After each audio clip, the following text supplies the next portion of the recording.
fans. Cowboy Bill Watts sitting in for Boyd Pierce, who's on vacation during the holidays. We're going to show you some tremendous highlight action from 1982 and try to reflect into 1983, and we sure hope you're enjoying your holidays, and we want to thank you for inviting us into your homes. But the key thing to those of us here in Mid-South is, like I say, Houston had joined the Mid-South Alliance, was Hacksaw Duggans was on that card. And Hacksaw and Ted DiBiase had a meeting, a visit with destiny in Shreveport at the Irish McNeil Boys Club on October the 27th. And Paul Bosch and myself were there, and the state fair was going on, all the atmosphere in the world, a bunch of children were there. Let's join as Paul and I opened that fateful evening on Mid-South Wrestling, October 27th.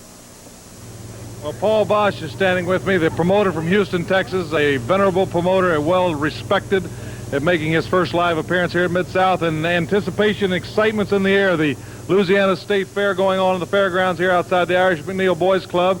We have some special guests now. Where are you from? Laneville, Texas.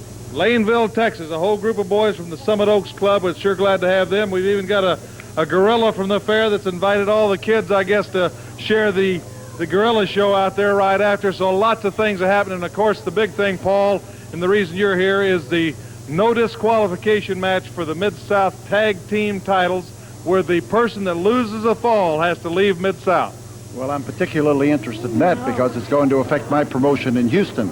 And I firmly hope that this is going to be a good test between them. And of course, I'm backing Junkyard Dog all the way. Well, you were very instrumental in the dog receiving the crown. He was crowned King of Wrestling in Houston, Texas. Well, let's say that the fans were responsible for him being crowned the King of Wrestling because he made a great hit with them, and a sensational hit, something I haven't seen for years, and they picked him as their king. Well, he's made that hit everywhere he's gone, and of course right here tonight, this is the showdown between DiBiase's group and the Dogs group for supremacy of Mid-South. We do have one problem that always seems to crop up whenever we have these confrontations, that DiBiase had contacted Grizzly Smith, the matchmaker, early today and said that Hacksaw Duggans was detained. Now, knowing Hacksaw Duggans and his violent nature, and it's been no secret that he's made a couple of bars into parking lots prematurely, he could be incarcerated. But the match will go on. DiBiase has flown Matt Bourne from Atlanta in to be his partner. The same thing still stands, which makes you wonder, has DiBiase lost his confidence, figuring that Matt Bourne, if it gets in trouble, he'll sacrifice him and he leaves and it's not here anyway? Or the fact that Matt, who you knew his father, Tony, has that atomic drop off the top rope, which is illegal in Mid-South, but this is a no disqualification match. He could use that to injure the Junkyard Dog or Mr. Olympia. I think that Ted is that kind of a thinker. He gets that from his old man, and I also wrestled his old man. Well, that gorilla in the audience turned out to make monkeys out of Paul Bosch, myself, and even Tony Atlas said later he'd gone out and shook the gorilla's hand and got a balloon. The gorilla had been handing balloons out. Everybody thought he was a barker from the fair to invite the fans to come out after the wrestling to enjoy the state fair here in Shreveport. And we see later, in the final moments of the DiBiase Bourne against Mr. Olympia and Junkyard Dog, just what the gorilla did. JYD blocked it. JYD blocked it. And it's flying mare DiBiase in the ring. JYD's going for whatever's in that glove. But behind him, Matt Bourne's starting to climb the ropes. JYD's getting whatever out of the glove. Matt Bourne's coming off. JYD's got the object of DiBiase. What's that gorilla doing out there? That guy just... That's Dugan! Yeah, watch it, is Dugan. Boyd Pierce, that's Dugan! And he attacked his dog. He going for the spear, but he went for the spear. Hacksaw Duggans speared the dog. Hacksaw speared the dog. And remember, this is no disqualification. DiBiase has picked up the foreign object and has put it in the glove. And DiBiase has just teed off on the dog. Boy, I can't believe it. The Junkyard Dog has just lost the Mid-South title, and the Junkyard Dog, by decree of the contract, will be the man that is forced to leave Mid-South for 90 days. Boyd Pierce. Boyd, I just don't know what to say about it. Well, the gorilla, Hacksaw Duggans, who made monkeys out of everybody at Mid-South, forced junkyard dog on October 27th to have to depart for 90 days. Hacksaw Dugan, a man who we've watched come out of obscurity here on Mid-South, win the Louisiana title, and then go to worldwide wrestling notoriety with his gorilla suit incident. He reminds me kind of a bully running around with a chip on his shoulder, but it doesn't always work out when you climb somebody, and he climbed Tony Atlas. Let's watch that. What is this? What is this? Get out of here, get out of here. Let's slide back to that bump. I'm the Louisiana heavyweight champion. There's nothing that happens in this state that I don't have a part of. So right now, I know this guy's got a real nice, pretty, posing body, but that don't make no difference. I played some pro ball. I know what it takes to be a real athlete. Matter of fact, I'll show you. I'll show you what it takes to be a real athlete, Jack. I'm going to do 20 perfect push-ups. 20 head up, back straight, arms pumping. I want to see if Mr. Pretty Body can do the same perfect push-up. All right.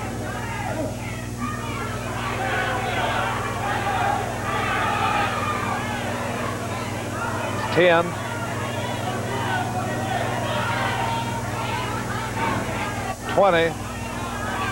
Well, that's 20.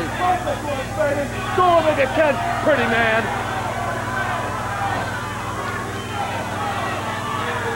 And Tony Atlas is going to do it.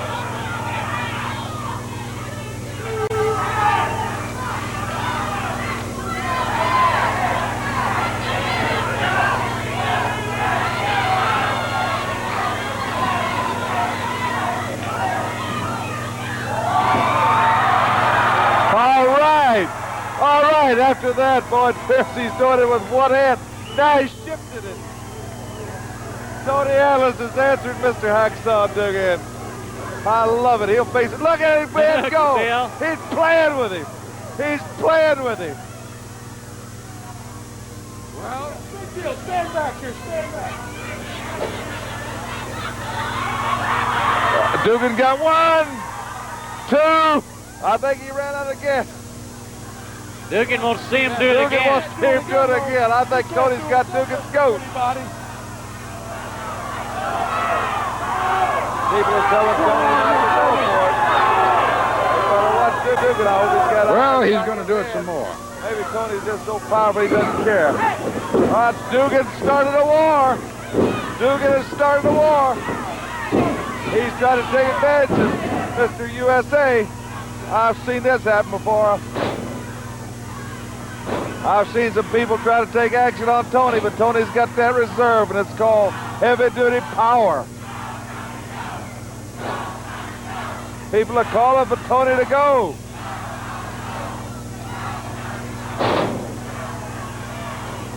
Dugan's setting for that big. He set for the spear, and he hit Tony, but Dugan went down, and Atlas is standing there. Bob Stabler climbing in the ring. Tony Atlas may have been a little bit stunned, but look at him. Look at him, and Dugan. And Atlas has got Dugan opened up like a melon. Dugan is crimson. Has got, Tony says he has his whole face over, and Tony Atlas firing away, and there's Bob Stabler. And now here comes Marty Lundy. And Tony Atlas is cooking. And Dugan's telling him to get out of the ring and stay out of his battle. Hacksaw Dugan wants Atlas all by himself. Dugan is bleeding, but he wants Tony Atlas. But Atlas is stinging him. He's firing away. Look at this guy now. Tony Atlas shows that quickness to go with that strength. And he's hammering Hacksaw. And he's trucking out there. Tony Atlas is walking tall. And Hacksaw Dugan, I think, has had enough. He's had enough. Well, Dugan found that he couldn't handle Mr. USA, Tony Atlas, all by himself. He was to defend the Louisiana title against Tony Atlas right here on Mid-South Wrestling on December the 11th. You talk about some scheming and some planning. Let's join the final moments of that, and you'll see why they call DiBiase, Bourne, and Dugan the Rat Pack. They're going to arm wrestle Boyd Pierce, a personal challenge for pride. They're going for pride as well as the Louisiana title. people are chanting JYD. Tony Atlas says he's down here for his friend, who Hacksaw Dugan in the gorilla suit made a fool. Look at Atlas. He's putting Hacksaw's arm down just like he wasn't even there to show you that power. And Dugan is a man, like he says, he has no regard for his own personal safety. He's like a one-man gang. He's turned many a bar room into a parking lot as he's stomped some people around, and he's the battling dude. All-American at SMU, kicked out of the National Football League for refusing to obey the spear rule, and he's after Mr. USA Tony Atlas. This had to happen. This has to be settled among these two men with the coveted Louisiana title at stake. Tony Atlas putting that big ham bone right up against him, showing that he's got some moves. He's got some moves, Tony Atlas. He can boogie. Exciting young athlete, and Hacksaw Dugan finding out Tony Atlas just how powerful he's headed. And Dugan's getting a little bit scattered here. And Tony is really whacking him. And Hacksaw is down on the floor.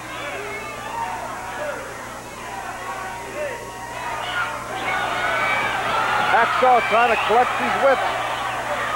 Hacksaw trying to collect his wits. DiBiase out there. Matt Bourne calling for time. DiBiase with a towel, wiping the sweat off of Hacksaw, trying to re-gear him there. Ricky Ferrara wants to see what's in that towel. It's smart referees checking out that towel. Tony Atlas keeping on. Matt Bourne sneaking up from behind, but Tony Atlas has caught him. Atlas caught him and has headbutt him. DiBiase in a protest. Atlas pulled DiBiase into the ring. He has forced DiBiase into the ring, and Atlas is whipping him. Ricky Ferrara got caught in the way. What's Hacksaw Dugan over there sneaking in? Hacksaw Dugan sneaking in. There's Atlas. Hacksaw Dugan putting on something. Hacksaw putting on something, and he speared Tony Atlas. Hacksaw Dugan has speared Tony Atlas. Something came flying off his head. He's put it in his tights. He's got Tony Atlas down, and referee Rick Ferrara making the count. Hacksaw Dugan winning this match. The Rat Pack. The Rat Pack. Well, the Rat Pack and Hacksaw Dugan have created a bitter enemy. One Tony Atlas, Mr. USA, one of the strongest men in professional wrestling today. We'll be back after these words from your television station. Final moments when once again the last laugh was had by the Rat Pack. Tag, Stagger Lee.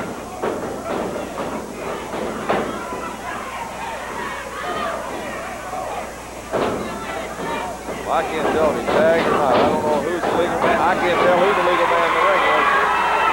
I guess it's still Mr. Olympia. Ralph Neely never did call a tag. Mr. Olympia's got the sleeper. Tony Bourne, Matt Bourne going up to come off the top rope. Stagger Lee slams him off the top rope. He stabs him off the top rope. He's going out after him. Hacksaw Dugan comes. Hacksaw Dugan came with that hat on. DiBiase fired him back. Stagger Lee went to try to save him. Matt Bourne stopped him. Mr. Olympia gets defeated. Mr. Olympia will have to leave Mid-South for 90 days. He will have to leave Mid-South for 90 days. The Mid-South champions are still Ted DiBiase and Matt Bourne. A very dejected Stagger Lee and a badly stunned Mr. Olympia. And we'll be back. No disqualification is a license for getting away with just about whatever you want to. Mr. Olympia will have to leave Mid-South for 90 days. We'll be back after these messages from your television station.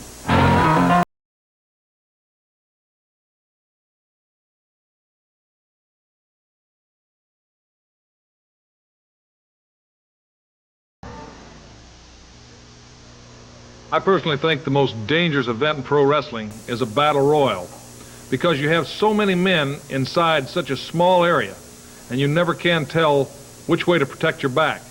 One of the next most dangerous and yet most exciting for the fans is a six-man tag team. Let's go to Houston, December the 10th. Peter Burkholz narrating the final moments of the first fall of a six-man tag with Stagger Lee, Mr. USA Tony Atlas, Chavo Guerrero against Ted DiBiase, Matt Bourne, and Hacksaw Dugan. And we'll see why the fans in Houston despise Gorgeous Gino Hernandez, a man who never wants to face anybody head on. And as his arms stretch out, here comes Stagger Lee. But you saw Bourne caught Stagger Lee as he came through the ropes. Back with that front headlock.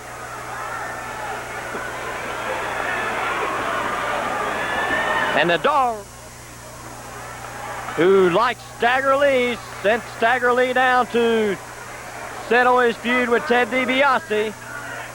You know he's got to be keeping in touch on the progress, and Stagger Lee reached for Chavo. He tagged, but the referee apparently didn't see the tag. And while the argument goes on, they were trying to set up Stagger Lee. And tough collision. Tough collision. You had two big men colliding head on. Lee's down. Matt Bourne's down, and as the referee administers the count, if he reaches a 10 count, we could have the first fall. And DiBiase. DiBiase tagged Chavo, and here comes Chavo.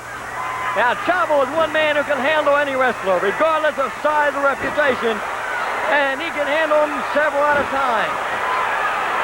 So, Chavo letting loose against Dugan. Chavo letting loose against Matt Bourne. Chavo going up against DiBiase. And this is why Chavo adds so much to the team of Atlas and Stagger Lee. We've got Atlas back in, and as the referee trying to reestablish some kind of control, you see Chavo's going for a backbreaker.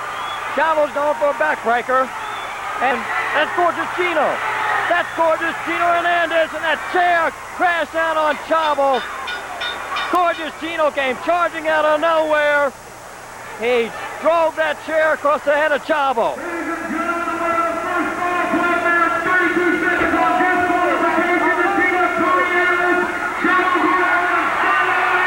So there you have it. The first fall is awarded on a disqualification. That was the first fall. That was a disqualification on the team of Dugan, Bourne, and DiBiase. Paul Bosch stopped the match while the seconds helped carry Chavo Guerrero to the dressing room. And he allowed Stagger Lee and Tony Atlas to pick a partner. And all the people at the Sam Houston Coliseum helped pick that partner. We'll join that second fall after this word from your television stations. We'll join the start of this second fall of this six-man tag as they had picked Mr. Wrestling 2 to be their partner. Tremendous match. The team of two, Atlas and Stagger Lee, won the match. But there was a very controversial situation that happened in this match. But unfortunately, as we were covering it from the television truck, we had some technical difficulty, and Ted DiBiase is very upset. But let's show you the first 4 minutes of that match. Here comes wrestling number 2. Wrestling number 2 is going to be the third partner. It's busted loose again. The first ball went to Atlas, Chavo, and Stagger Lee. Chavo was hurt. He couldn't continue the match. And as a result, officials gave Atlas and Stagger Lee the opportunity to get wrestling number 2. And now this battle is going to get even wilder. Mr. Wrestling number 2, Stagger Lee and Tony Atlas. This is the second fall out of this 2 out of 3 fall match with a 60-minute time limit. The good shot of the new formed alliance as they discuss last-minute strategy. And in a smart move, Mr. Wrestling number 2 starting the second fall. He's a little bit fresher. He is pumped up with the way this crowd greeted him. And now Hacksaw Duggans and Ted DiBiase and Matt Bourne have their backs up against the wall. They lost the first fall in a disqualification. Outside interference. When Gorgeous Gino came busting in with that chair and hit Chavo. And now as Mr. Wrestling number 2 is finding that when you're in a six-man tag war, you better be ready for anything. And Mr. Wrestling number 2 is going to be a big hit here in Houston. He's been a tremendous hit no matter where he's wrestled across the world. And now Houston wrestling fans are being treated to his unique and talented style. Ted DiBiase. Ted DiBiase, a big man. A man who also has a lot of family tradition in wrestling. His father, Iron Mike DiBiase, still considered one of the toughest men in recent memory, and Ted DiBiase has that same reputation. Well, when you talk about reputation, you're talking Mr. Wrestling number 2. And it's not easy to establish a reputation in wrestling. And more important, after you establish it, you've got to defend it. Every time you step inside the ropes, somebody is out there to tarnish your reputation. And Mr. Wrestling number 2 has proven that he can defend his reputation and battle the best. Unique style? Yes. A winning style? Got to be so. He's been one of the top-ranked stars for years. And Hacksaw Duggans doesn't know quite what to make of this new addition to the team of Tony Atlas and Stagger Lee. A better three-man team is going to be hard to find. Wrestling 2 tags Dugan, and here comes Atlas. And you know there's a lot of bad blood between Tony Atlas and Hacksaw Duggans. Duggan now asking for a little bit of mercy, and when Atlas tags Stagger Lee, Dugan getting a little bit, well, I think what Stagger Lee wants Dugan to do is tag for DiBiase. He let Dugan go, and now he is daring Ted DiBiase to step inside the ropes. DiBiase takes up the stuff to dare, and the referee is advised to step back. Stagger Lee eyeing over DiBiase. Stagger Lee and Ted DiBiase faced each other. We lost the video and the audio. DiBiase claims that Stagger Lee was revealed in front of everybody in Houston as a junkyard dog. It was very confusing, but it's an ongoing situation. You've had everybody involved there. We've had notice that next week here on Mid-South Wrestling, Gary Hart will bring the great Kabuki, and he has a quest, and that's to unmask Stagger Lee. They've only got to January 27th, so join us next week.